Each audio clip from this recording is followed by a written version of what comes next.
Alright, welcome back to video 2. This one should be a lot shorter as we just have 2 examples left, and the first one should go pretty fast. So example 3, this one is an application problem. So let h of t be this function that models the height of a golf ball above the ground, measured in feet, t seconds after it's hit. So part A, what is the initial height of the golf ball? When we read initial height, that means when time is 0. Initially when the ball was hit. So I'm going to take my function h of t and I'm going to plug in that time is 0. If I plug in that time is 0, I get 48. Now remember that h is measured in feet, so this is 48 feet, and there's my initial height. That one was pretty easy. Let's try part B. When does the golf ball hit the ground? Oh, before we do that problem, one thing I just thought about is maybe some of you are wondering, how is the initial height of a golf ball 48 feet? My guess is that maybe we were at Topgolf. If you've never been to Topgolf, it's pretty cool. It's got different layers where you can golf, and maybe we were actually hitting a golf ball 48 feet up in the air. All right, back to part B.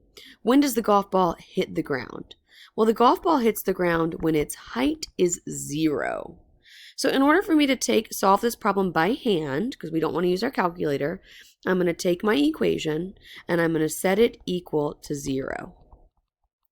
Now, what I know about setting things equal to 0 is that if it's been factored, I can use the 0 product property.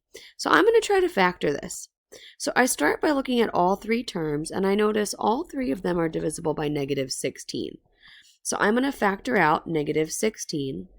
I look at what's left. I have a t squared minus 2t plus 3.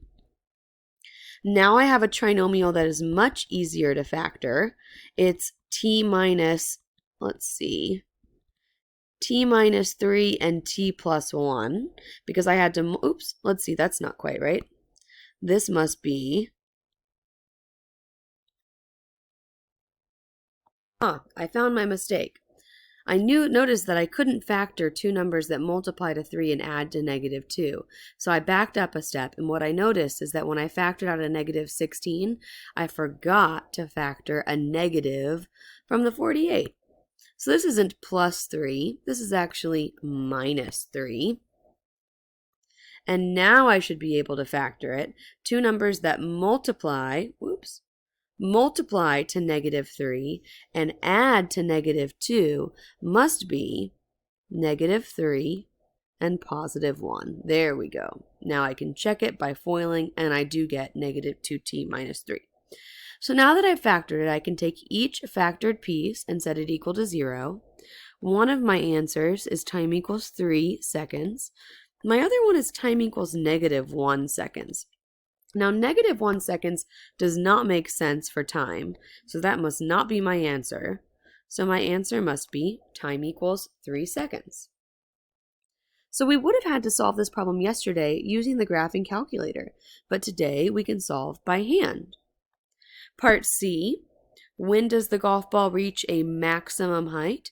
Well, the maximum is the vertex. I'm going to use method 2, where I'm going to average my x-intercepts. So one of my x-intercepts was 3, my other one was negative 1. When I average them, it looks like I get 1. Remember that that is an x value, or in this case, a time value. So at time equals 1 second, I have reached a maximum. Now you could always do negative b over 2a, and you would still get 1. Part D, what is the maximum height of the golf ball? Well, now that I know that time 1 is when I reach a maximum, I can take time 1, I can plug it into my original function. So let's just see if we can do some mental math. If we plug in 1, we get negative 16.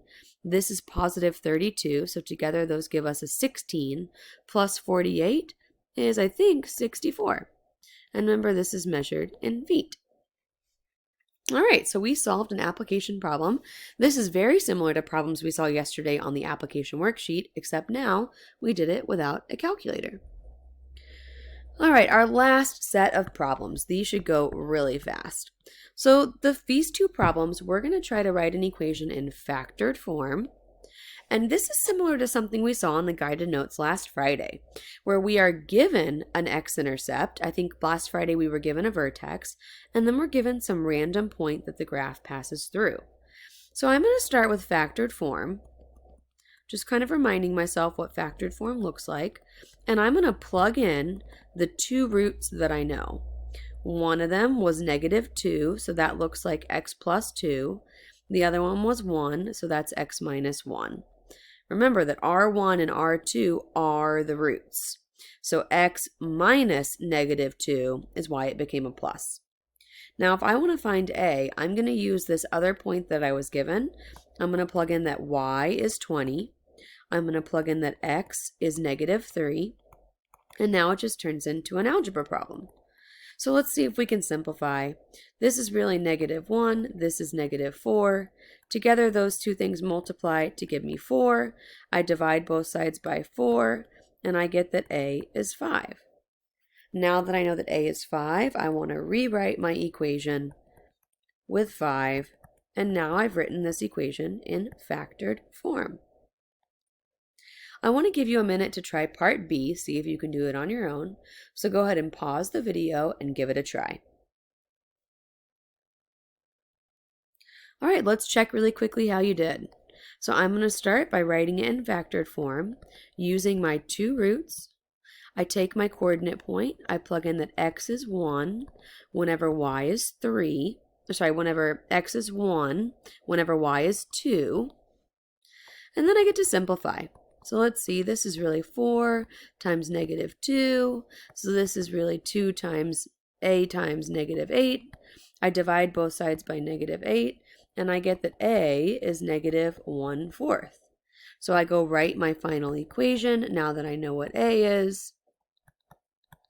And now I've written it in factored form. So hopefully you enjoyed the notes that we took today. You can always email me tonight if you have questions. Otherwise, I will see you tomorrow.